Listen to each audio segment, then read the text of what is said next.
Hello everyone, I am Priya and welcome back to management plus. आज के इस video lecture में हम ऑडिटिंग के एक 20 मार्क्स क्वेश्चन को सॉल्व करेंगे एग्जामिनेशन पॉइंट ऑफ व्यू से। स्टूडेंट को बहुत क्वेरी थी कि कितने पेजेस में आंसर लिखें, फॉर्मेट क्या होगा, दो क्वेश्चन को कैसे इंटर रिलेट करेंगे।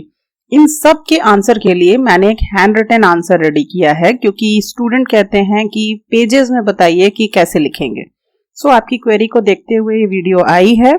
चलो फिर वीडियो स्टार्ट करते हैं। और हाँ, स्टार्ट करने से पहले फटाफट लाइक कर दो और वीडियो कैसी लगे ये लास्ट में कमेंट करके जरूर बताना। ओके, देखो आज जो मैंने क्वेश्चन लिया है ना, वो है what do you mean by investigation, difference between audit and investigation, write down the kinds of investigation. Okay, तो इन्वेस्टिगेशन की एक डिटेल वीडियो भी है मेरे चैनल पे, उसका लिंक ऊपर आई बटन पे और नीचे डिस्क्रिप्शन पे दे दूंगी, वहां से जाके आप उसको देख लीजिएगा। वहां भी यही सेम चीज आपको मिलेगा, बस एक चीज नहीं होगा वहां पे, काइंड्स ऑफ इन्वेस्टिगेशन, इसलिए मैंने इसको यहाँ पे ऐड किया है। ओके, तो देखिए सबसे पहली चीज क्या है कि अगर आपसे 20 मार्क्स का क्वेश्चन पूछा जाता है एग्जामिनेशन में, तो कभी भी इस तरीके से 3 क्वेश्चन नहीं आते हैं। ये जो 3 क्वेश्चन का फॉर्मेट है, ये मैंने डाला है सिर्फ इसलिए क्योंकि इसी वीडियो के थ्रू मैं आपको काइंड्स ऑफ इन्वेस्टिगेशन भी पढ़ा दूं। ठीक है, अदरवाइज यहाँ पे जो आपके यूनिवर्सिटी वगैरह में क्वेश्चन आता है 20 मार्क्स का, वो सिर्फ 2 आता है। लाइक आपसे पूछा जा सकता है कि what do you mean by investigation and the next question will be difference between audit and investigation. Okay, या फिर आपसे पूछा जा सकता है कि what do you mean by investigation, write down the kinds of investigation. ठीक है, तो 2 ही आएगा, तीसरा नहीं आने वाला है, इसलिए ध्यान से आराम से सॉल्व कीजिएगा। जो क्वेश्चन पूछा जाए उसी के साथ जस्टिस कीजिएगा। तो सबसे पहले हमसे क्वेश्चन क्या पूछा जा रहा है, what do you mean by investigation, तो ये 10 मार्क्स का क्वेश्चन रहेगा। ठीक है, तो 10 मार्क्स के क्वेश्चन को आपको अच्छे से निभाना है, मतलब कि उसके साथ इक्वल जस्टिस करना है। पहली बात मैं बता दूं, लोग पूछते हैं कितने नंबर ऑफ पेजेस होने चाहिए। अगर ऑडिटिंग आपका ऑनर्स पेपर है, तो किसी भी ऑनर्स पेपर में आपकी जो थ्योरी की आंसर होती है वो 4 से 5 पेजेस मिनिमम होती है। ठीक है, मैक्सिमम आप आराम से लिख सकते हैं, जितना आपका नॉलेज है आप पूरा का पूरा अपने पेपर में डाल सकते हैं, लेकिन टाइम को ध्यान में रखते हुए। ठीक है, लेकिन अगर आप 5 से 6 पेज का आंसर लिखते हैं तो ये एक बहुत ही सही एक एवरेज रहता है नंबर ऑफ पेजेस का। ऐसे नंबर ऑफ पेजेस आपको ध्यान देने की जरूरत नहीं है, क्योंकि जो क्वेश्चन पूछा जाता है ना आपसे, वो इस हिसाब से ही पूछा जाता है कि आपके उतने पेजेस आ ही जाएंगे। तो 2 क्वेश्चन मींस कह लो कि 5 से 6 पेज, मिनिमम 5 पेज आपके चले ही जाने हैं। ठीक है, तो आई थिंक ये क्वेरी आपकी सॉल्व हो गई कि कितने पेजेस में आंसर देना चाहिए। अब देखिए फॉर्मेट क्या होगा। तो सबसे पहले मेरे से पूछा गया क्या, what do you mean by investigation. तो सबसे पहले आपको मीनिंग समझानी है। मीनिंग क्या, जैसे मैं आपको पढ़ाती हूँ ना, तो पढ़ाती हूँ तो क्या करती हूँ, सब कुछ क्लियर कट आपको बहुत स्क्रैच से समझाती हूँ। तो आपको मीनिंग में भी ये सोच के चलना है कि आप किसी को सामने पढ़ा रहे हो। ठीक है, उसको कुछ नहीं आता, सामने वाले बंदे को कुछ भी नहीं आता है। टेक्निकली चलिए या नॉन टेक्निकल तरीके से चलिए, बस आपको समझाना है। अगर आप चाहें तो यहाँ पे एग्जाम्पल का भी सहारा ले सकते हैं। मैंने सिर्फ फॉर्मेट बनाया है, मैंने ज्यादा लिखा नहीं है, क्योंकि अगर ज्यादा लिखने जाती तो शायद ये वीडियो आज आ भी नहीं पाती। ठीक है, चलिए देखिए मीनिंग कैसे है।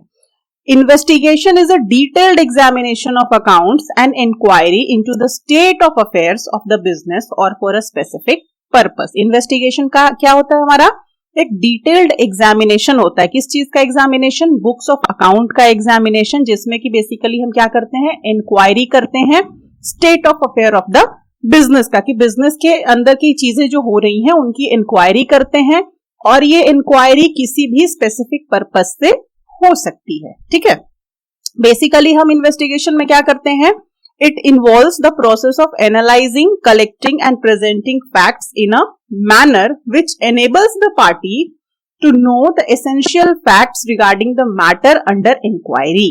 ये क्या है, इस पूरे इन्वेस्टिगेशन में कौन कौन सा प्रोसेस होता है, तो हम बेसिकली एनालाइज करते हैं, कलेक्ट करते हैं और फैक्ट्स को प्रेजेंट करते हैं। इस मैनर में फैक्ट्स को प्रेजेंट करते हैं, एनालाइज करते हैं और कलेक्ट करते हैं कि जो सामने वाली पार्टी है, ठीक है, उसके रिगार्डिंग जो भी मैटर सामने है उसकी इंक्वायरी हो सके। इन्वेस्टिगेशन में हम मोर देन 1 फाइनेंशियल ईयर को भी कवर कर सकते हैं। And the programme depends on each type of investigation. और इन्वेस्टिगेशन का प्रोग्राम क्या होगा, जैसे हमने ऑडिट प्रोग्राम पढ़ा था, ठीक उसी तरीके से इन्वेस्टिगेटर भी अपना प्रोग्राम बनाता है, और ये प्रोग्राम डिपेंड किस पे करता है कि किस टाइप का इन्वेस्टिगेशन बेसिकली होने जा रहा है। ठीक है, तो अब देखिए ये जो मीनिंग है, मैंने इतने में ये चीज जो लिख करके समझाया है, ये जरूरी नहीं है कि आप इतना ही लिख दें और बोले मैडम आपने तो इतना समझाया था, हमने लिख दिया जा करके। क्यों भाई, ऐसा नहीं है, आप इसमें थोड़ा सा और एनहेंसमेंट ला सकते हैं। आप चाहें तो इसमें कुछ एग्जाम्पल भी लिख सकते हैं। आप उसके लिए इन्वेस्टिगेशन की डिटेल वीडियो को रेफर कीजिएगा। आप ये कोशिश कीजिएगा कि मीनिंग और डेफिनेशन लिख करके आपके एक पेज कवर हो जाए कम से कम। ठीक है, अब देखिए जैसे ही आप मीनिंग लिख देंगे, मीनिंग का मतलब स्क्रैच में आपको बेसिकली समझाना है कि इन्वेस्टिगेशन होता क्या है। देन आफ्टर आप डेफिनेशन पे चलेंगे। डेफिनेशन मतलब अब आप इस चीज को टेक्निकली डिफाइन करेंगे।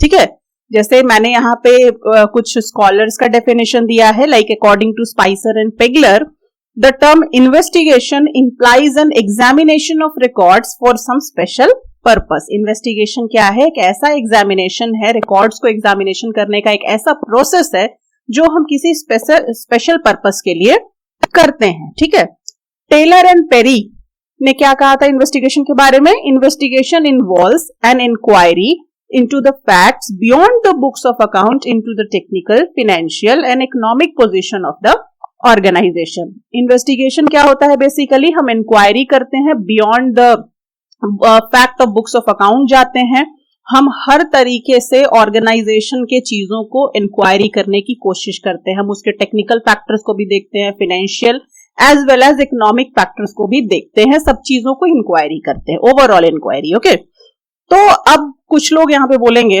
मैम ये याद करना जरूरी है। आई नो कमेंट में ऐसा आने वाला है कि मैम ये याद करना जरूरी है, तो मैं कहूंगी नहीं, अगर आपसे याद होता है तो आप याद कर ले, बहुत अच्छा इंप्रेशन देगा आपके कॉपी पे। और अगर नहीं याद होता है तो आप क्या करें कि अब ये देखिए, अगर आप मतलब स्कॉलर के नाम लिख देते हैं, ठीक, तो आपको बिल्कुल सेम इसी तरीके से डेफिनेशन लिखनी मैंडेटरी है, क्योंकि आप किसी के कथन को चेंज नहीं कर सकते। डन। लेकिन अगर आपको स्कॉलर के नाम नहीं याद है, सेम एज यूजुअल ये जो डेफिनेशन है वो याद नहीं हो रहा है, तो आप इसको अपने लैंग्वेज में तोड़ करके लिख सकते हैं, बस स्कॉलर का नाम मत लिखिएगा। ठीक है, आप डेफिनेशन हेडिंग दे सकते हैं, 2, 3, 4, 5 जितना मन उतना डेफिनेशन अपने अकॉर्डिंग लिख सकते हैं। आप चाहे 5, 7 कुछ भी नंबर ऑफ डेफिनेशन लिख सकते हैं, लेकिन आप स्कॉलर का नाम नहीं लिखिएगा। अगर आपको स्कॉलर का नाम याद है तो बहुत अच्छी बात है, एक भी याद है एक लिखिएगा, बाकी सारे चीजों को आप क्या कर दीजिएगा, इन अदर वर्ड्स करके लिखते चले जाइएगा नंबर ऑफ डेफिनेशंस। ओके, तो टेंशन नहीं लेना है। अभी तक अगर नहीं याद हुआ है तो ज्यादा घबराने की जरूरत नहीं है कि हाँ भाई यही रिजिड फॉर्मेट है और इसी के थ्रू आपको चलना है। थोड़ा अपने अंदर फ्लेक्सिबिलिटी लाइए और थोड़ा कॉन्फिडेंस लाइए, जिस तरीके से आप कंफर्टेबल हैं उस तरीके से चलें। ओवरऑल मतलब क्या है कि आपको मीनिंग एंड डेफिनेशन लिखना है। ठीक है, चलिए आगे। अब ये जो मीनिंग एंड डेफिनेशन है, मैंने पहले भी कहा कि आपको एक पेज में कवर अप करना है, चाहे आप मतलब एग्जाम्पल के थ्रू करें या फिर किसी भी तरीके से करें, नंबर ऑफ डेफिनेशन को इन अदर वर्ड्स करके बढ़ा के करें, लेकिन आपको एक पेज तक कवर करना है। अब देखिए, कभी भी आपसे जब पूछा जाता है ना कि what do you mean by investigation, तो सिर्फ ये नहीं कि आप मीनिंग एंड डेफिनेशन लिख करके बैठ जाएं, आपको कुछ एक्स्ट्रा भी बताना है। अगर आपको ऑब्जेक्टिव आती है तो आप ऑब्जेक्टिव बता दें, अगर आपको कैरेक्टरिस्टिक, नेचर, लिमिटेशन, एडवांटेज कुछ भी आता है, ठीक है, जो भी आपके दिमाग में अभी है आप उसको यहाँ पे लिखें। क्योंकि सिर्फ इन्वेस्टिगेशन डिफाइन करना, सिर्फ वाउचिंग डिफाइन करना, सिर्फ ऑडिटिंग डिफाइन करना इज नॉट पॉसिबल कि आप नंबर ऑफ पेजेस लिख सकते हैं और आपका जो इंप्रेशन आएगा ना वो थोड़ा अच्छा आएगा कि भाई इन्वेस्टिगेशन को ओवरऑल किसी बंदे ने समझा दिया। तो कभी भी जब मीनिंग आती है ना, तो जो सबसे सुटेबल चीज होता है मीनिंग के साथ लिखने के लिए वो होता है ऑब्जेक्टिव। मतलब कि आखिर हम वो काम क्यों करते हैं। अगर हम इन्वेस्टिगेशन समझा रहे हैं तो क्यों करते हैं ये रीजन समझा देते हैं तो कॉन्सेप्ट और भी ज्यादा क्लियर हो जाता है। जैसे मैं आपको पढ़ाती हूँ ना, मीनिंग पढ़ाती हूँ, उसके बाद ऑब्जेक्टिव बताती हूँ, तो आपका सारा का सारा कॉन्सेप्ट क्लियर हो जाता है ना। ठीक उसी तरीके से कॉपी चेक करने वाले का भी कॉन्सेप्ट क्लियर हो जाता है। देखिए, उसके बाद आप लिखेंगे ऑब्जेक्टिव्स, ठीक है, डैश देंगे। उसके बाद पॉइंट वाइज, ध्यान दीजिएगा, पॉइंट वाइज कभी भी ज्यादा लेंदी पैराग्राफ के थ्रू मत जाइए, पॉइंटर्स यूज कीजिए और पॉइंट वाइज चलिए।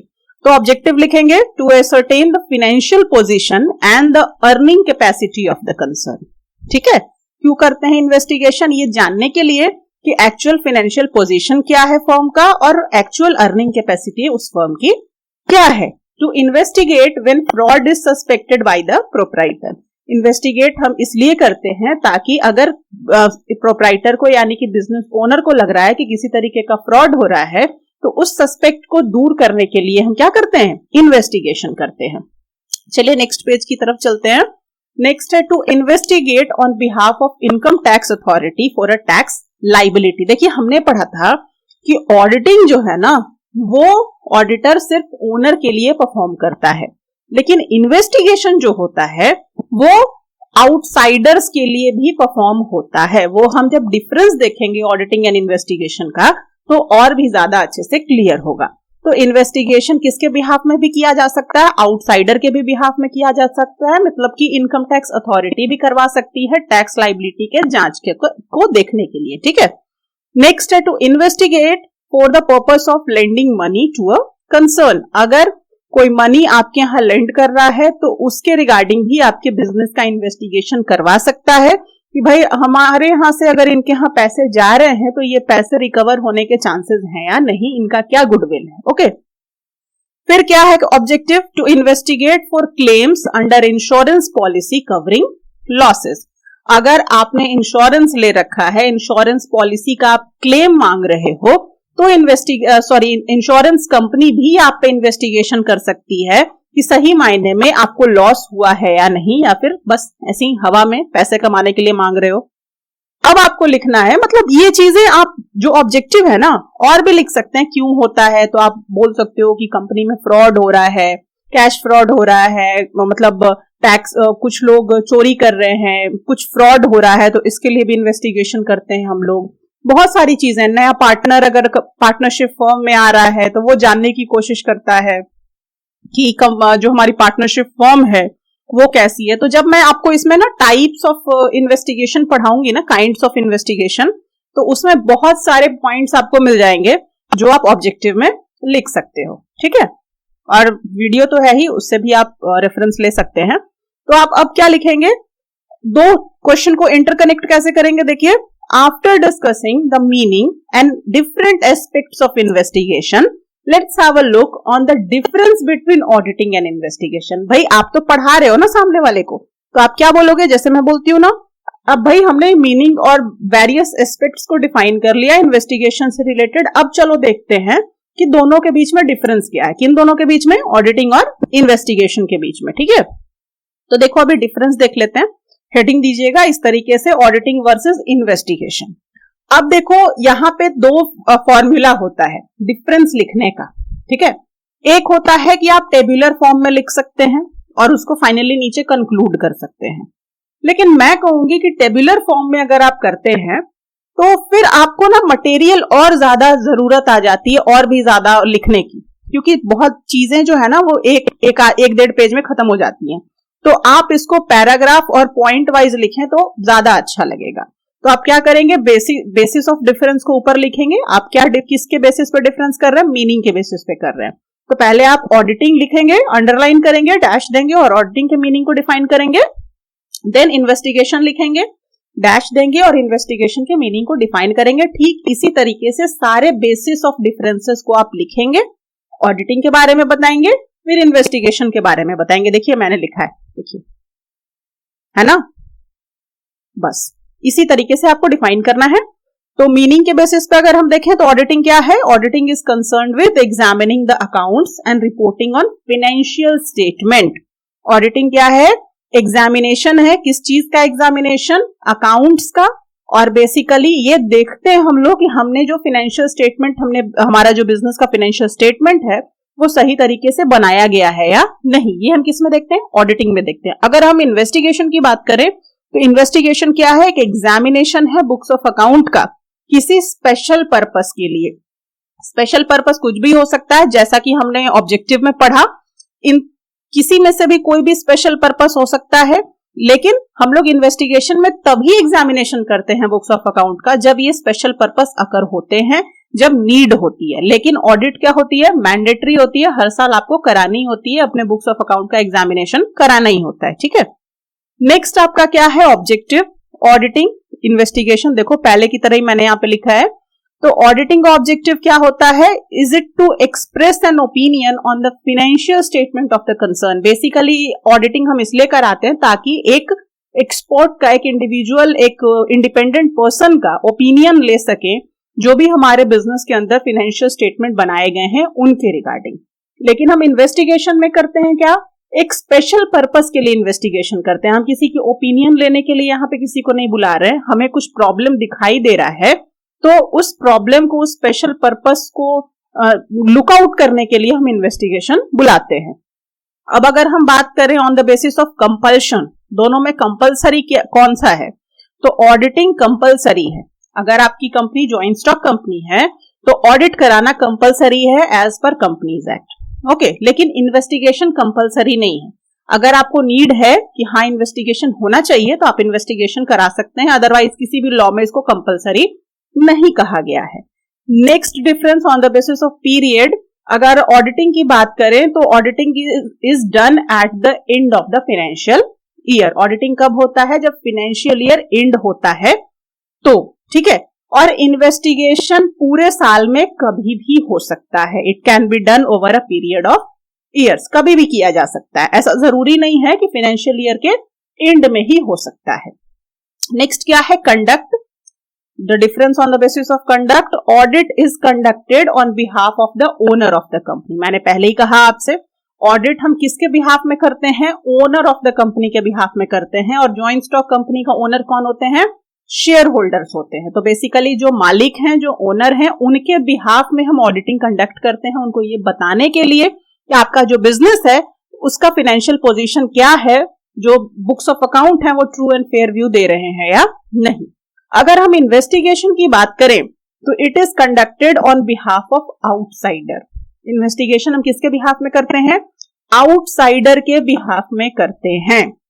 कभी कभी ओनर के रिगार्डिंग भी करते हैं, लेकिन मतलब अगर ओवरऑल कहा जाए तो आउटसाइडर और एज वेल एज ओनर, हम दोनों के रिगार्डिंग, उन दोनों के बिहाफ में इन्वेस्टिगेशन करते हैं। लेकिन ऑडिट किसके बिहाफ में करते हैं? सिर्फ ओनर के बिहाफ में करते हैं। On the basis of scope, दोनों के बीच में क्या डिफरेंस है? तो ऑडिट का बहुत नैरो स्कोप है। ऑडिट सिर्फ फाइनेंशियल बुक्स ऑफ अकाउंट जो हैं उन्हीं तक सीमित है। लेकिन इन्वेस्टिगेशन हर तरीके से इन्वेस्टिगेट कर सकता है, हर तरीके से एग्जामिनेशन कर सकता है। जबकि ऑडिट में हम सिर्फ किस चीज का एग्जामिनेशन करते हैं? बुक्स ऑफ अकाउंट का करते हैं।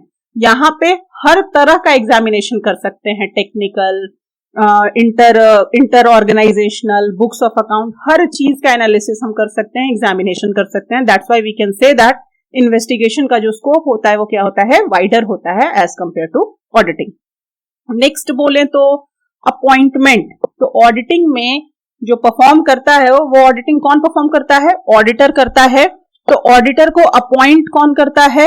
An auditor is appointed by the share holders और डायरेक्टर्स और बाय गवर्नमेंट। हमने अपॉइंटमेंट ऑफ ऑडिटर के वीडियो में पढ़ा था कि अपॉइंटमेंट कैसे होती है। तो अपॉइंटमेंट शेयर होल्डर के थ्रू भी हो सकता है, डायरेक्टर के थ्रू भी हो सकता है, या फिर गवर्नमेंट के थ्रू भी हो सकता है, डिपेंड करता है आपकी कंपनी कैसी है। अगर हम इन्वेस्टिगेशन की बात करें तो इन्वेस्टिगेशन कौन परफॉर्म करता है? इन्वेस्टिगेटर। तो इन्वेस्टिगेटर का जो अपॉइंटमेंट होता है वो कौन करता है? आउटसाइडर। ये मैंडेटरी नहीं है, इसलिए इसका जो अपॉइंटमेंट है वो आउटसाइडर करते हैं। अब देखिए नेक्स्ट, रिपोर्ट। ऑडिटिंग में auditor has to give report about the true and fair view of the final account. Auditor के लिए मैंडेटरी है कि वो पूरे ऑडिट वर्क को परफॉर्म करने के बाद ऑडिट रिपोर्ट फाइनली ओनर को सौंपे कि उसका जो फर्म है, उसके जो बुक्स ऑफ अकाउंट हैं वो क्या रिवील कर रहे हैं, किस तरीके का व्यू दे रहे हैं, ट्रू एंड फेयर व्यू दे रहे हैं या नेगेटिव व्यू दे रहे हैं, किस तरीके का व्यू दे रहे हैं वो रिपोर्ट में बताए। इन्वेस्टिगेशन की अगर हम बात करें तो investigation give a report on the basis of conclusion and inquiries, expression of the opinion is not necessary. Investigator के रिपोर्ट में जो इंक्वायरी में फाइनल कंक्लूजन आया उसको बतानी जरूरी है, एक्सप्रेशन देने की जरूरी नहीं है। एक्सप्रेशन देने का मतलब है जैसे ऑडिटर जब ऑडिट रिपोर्ट देता है तो ये बताता है कि वो सेटिस्फाइड है आपके बुक्स ऑफ अकाउंट से या नहीं, मतलब उसका पर्सनल ओपिनियन भी मैंडेटरी है देना। लेकिन इन्वेस्टिगेशन में पर्सनल एक्सप्रेशन या पर्सनल ओपिनियन देने की जरूरत नहीं है, बस इन्वेस्टिगेटर को ये बताना है कि इंक्वायरी करने पे उसके हाथ क्या लगा। ओके, नेक्स्ट है क्वालिफिकेशन। सो ऑडिटिंग के केस में चार्टर्ड अकाउंटेंट जो अपने वर्क के लिए क्वालिफाइड है और इंडिपेंडेंट है और जिसके पास प्रैक्टिसिंग सर्टिफिकेट है वही ऑडिट को कंडक्ट कर सकता है। लेकिन अगर इन्वेस्टिगेशन की बात करें तो इन्वेस्टिगेशन में सीए होना मैंडेटरी नहीं है, कोई भी बंदा इन्वेस्टिगेटर हो सकता है। इट इज नॉट मैंडेटरी कि सामने वाला पर्सन चार्टर्ड अकाउंटेंट ही हो। ठीक है, 10th पॉइंट हमारा है प्रोसेस ऑफ वर्क। अगर हम ऑडिटिंग की बात करें तो ऑडिटिंग में क्या है, investigated accounts are not audited in ordinary case. ठीक है, ऑडिटिंग में हम कभी भी पिछले साल अगर इन्वेस्टिगेशन हुआ है तो इन्वेस्टिगेटेड अकाउंट्स को हम फिर से ऑडिट नहीं करते। ठीक है, लेकिन इन्वेस्टिगेशन में ऑडिटर के जो बुक्स होते हैं, जो ऑडिट ऑलरेडी हो चुके हैं बुक्स ऑफ अकाउंट, और ऑडिटर की जो रिपोर्ट होती है उन सब को बेसिकली हम इन्वेस्टिगेट करने की कोशिश करते हैं कि ऑडिटर ने जो काम किया है वो सही किया है या नहीं। तो ऑडिटिंग में इन्वेस्टिगेशन का कोई लेना देना नहीं होता, लेकिन इन्वेस्टिगेशन में ऑडिटिंग का लेना देना होता है। तो बेसिकली आपने क्या देखा, मैंने कितने पॉइंट ऑफ डिफरेंसेस डाले हैं, 10। ठीक है, ओवरऑल मैंने 10 डाले हैं। मैंने बस एक नॉर्मल सा समझाया है, ज्यादा डिटेल में मैं नहीं गई हूं।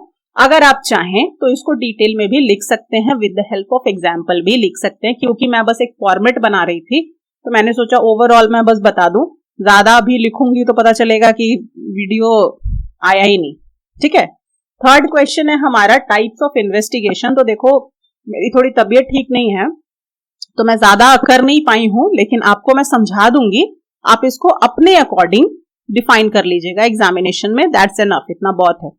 टाइप ऑफ इन्वेस्टिगेशन देखिए क्या होता है, 2 टाइप्स ऑफ इन्वेस्टिगेशन होते हैं, एक होता है स्टैट्यूटरी और एक होता है नॉन स्टैट्यूटरी। ठीक है, तो स्टैट्यूटरी में अगर हम बात करें तो 2 टाइप्स होते हैं, investigation into the affair of a company, मतलब एक ऐसा इन्वेस्टिगेशन जो कंपनी से रिलेटेड अफेयर्स के बारे में किया जा रहा है।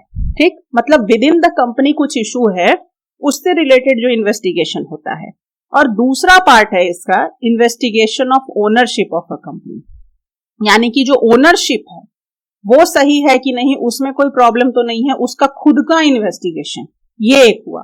ठीक है, अगर फर्दर हम इसको क्लासिफाई करें investigation into the affair of a company को, तो इसमें कुल मिलाकर के आपके 3 पॉइंट्स बनते हैं। 3 तरीके का ऐसा इन्वेस्टिगेशन होता है, मतलब into the affair of a company 3 तरीके का इन्वेस्टिगेशन होता है। एक by inspector through an order of the central government, एक इंस्पेक्टर जाता है और सेंट्रल गवर्नमेंट के ऑर्डर के थ्रू पूरे कंपनी को इन्वेस्टिगेट करता है। अगर गवर्नमेंट ने आदेश दिया है कि भाई देखो इस कंपनी के अंदर कुछ फ्रॉड दिखाई दे रहा है, तुम जाके चेक करो, तो ऐसा एक इन्वेस्टिगेशन हो सकता है।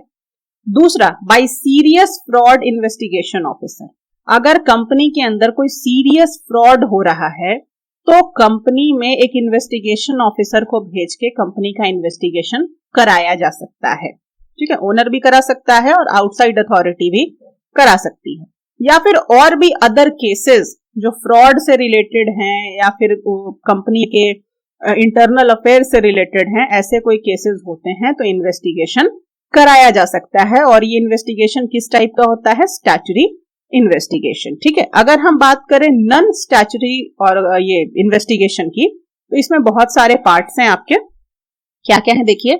नॉन स्टैट्यूटरी इन्वेस्टिगेशन में investigation on behalf of N incoming partner, अगर पार्टनरशिप फॉर्म है और आप में कोई नया इनकमिंग पार्टनर आ रहा है, एग्जिस्टिंग बिजनेस के अंदर कोई नया पार्टनर आ रहा है, तो वो पार्टनर भी आपका नॉन स्टैट्यूटरी इन्वेस्टिगेशन करा सकता है आपके बिजनेस का, ये जानने के लिए कि आखिर क्यों उसको एक इनकमिंग पार्टनर की तरफ शामिल किया जा रहा है, इस फर्म में आने के उसके कुछ फायदे हैं कि नहीं, ये जानने के लिए वो इन्वेस्टिगेशन करा सकता है। साथ ही साथ investigation for valuation of share in private company, अगर कोई आपके शेयर्स में इन्वेस्ट कर रहा है, ह्यूज इन्वेस्टमेंट कर रहा है, तो वो इन्वेस्टिगेशन करा सकता है कि जो शेयर का वैल्यूएशन है वो करेक्ट है कि नहीं, ये मुझे फ्यूचर में रिटर्न देगा कि नहीं, ये रिस्की तो नहीं है इसके शेयर्स को खरीदना। मतलब इन सभी आंसर्स को जानने के लिए इन्वेस्टिगेशन कोई भी आउटसाइडर पर्सन जो इन्वेस्टमेंट कर रहा है वो करा सकता है।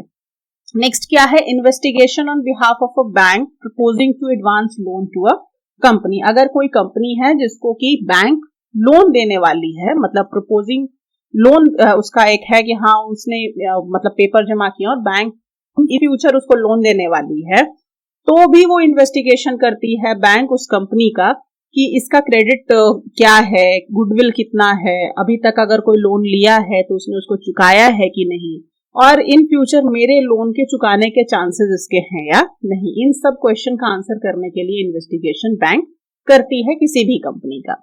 नेक्स्ट है इन्वेस्टिगेशन ऑफ फ्रॉड। अगर किसी को भी मतलब कंपनी के ओनर को भी लगता है कि मेरे कंपनी के अंदर क्या हो रहा है, फ्रॉड हो रहा है, तो उस केस में इन्वेस्टिगेशन किया जा सकता है कंपनी का। Next, investigation on behalf of an individual और a firm proposing to buy a business. अगर कोई पर्सन, चाहे वो इंडिविजुअल हो या कोई दूसरा फर्म हो, ठीक है, किसी दूसरे सामने वाले फर्म को खरीदना चाहता है। सपोज मेरा एक बिजनेस है, मैं अपने बिजनेस को बेचना चाहती हूँ, कोई सामने एक और कंपनी है या कोई इंडिविजुअल है जो मेरे बिजनेस को खरीदना चाहता है, तो वो मेरे बिजनेस का इन्वेस्टिगेशन कर सकता है ये जानने के लिए कि भाई सामने वाला क्यों बेच रहा है, आखिर क्या रीजन हो गया, लॉस मेकिंग कंपनी है या नहीं, या प्रॉफिट मेकिंग कंपनी है, मैं अगर लेता हूं तो मुझे लॉस होगा प्रॉफिट होगा, ये कॉल कैसा है, इन सब चीजों को आंसर करने के लिए वो इन्वेस्टिगेशन करा सकता है, ठीक है। और ये इन्वेस्टिगेशन नॉन स्टैट्यूटरी नेचर का होता है। नेक्स्ट है आपका investigation in connection with review of profit और फाइनेंशियल फोरकास्ट। इन्वेस्टर्स इन्वेस्टिगेशन करा सकते हैं कि भाई इनका प्रॉफिट कितना है, फाइनेंशियल फोरकास्ट क्या है, यहाँ पे इन्वेस्ट करना सही रहेगा या नहीं, मतलब इन सारे चीजों को जानने के लिए इस तरीके का इन्वेस्टिगेशन भी कराया जाता है। तो बेसिकली अगर हम आंसर करें कि कितने टाइप के इन्वेस्टिगेशन होते हैं, तो 2 टाइप के होते हैं। मैंने आपको ओवरऑल बता दिया है। अगर आप इतना भी डिफाइन करते हैं सारे इन्वेस्टिगेशन को एक एक करके, तो ये आपके 3 पेज का आंसर बनता है, ठीक है। मैंने ज्यादा डिफाइन नहीं किया है क्योंकि हैंडमेड है। I am not much comfortable with handmade notes, तो मैं थोड़ा पीडीएफ एंड पीपीटी में बिलीव करने वाले इंसान हूँ, तो हैंडमेड में मुझे बहुत प्रॉब्लम होता है, बट आपका रिक्वेस्ट था इसलिए मैंने हैंडमेड बनाया है। तो इन सबको मैंने डिफाइन कर दिया है। ये आपका 3 पेज आराम से चला जाएगा सभी को, अगर आप थोड़ा थोड़ा भी डिफाइन करते हैं एग्जाम्पल के हेल्प से। तो so that's all about today's video. अगर कोई प्रॉब्लम है तो कमेंट करके नीचे बता दीजिएगा, मैं आपका आंसर जरूर करूंगी। और पसंद आया तो अपने फ्रेंड्स के साथ ज्यादा से ज्यादा शेयर करिए ताकि वो भी इसका एडवांटेज ले सकें। Best of luck for the exam. Thank you so much. Bye bye.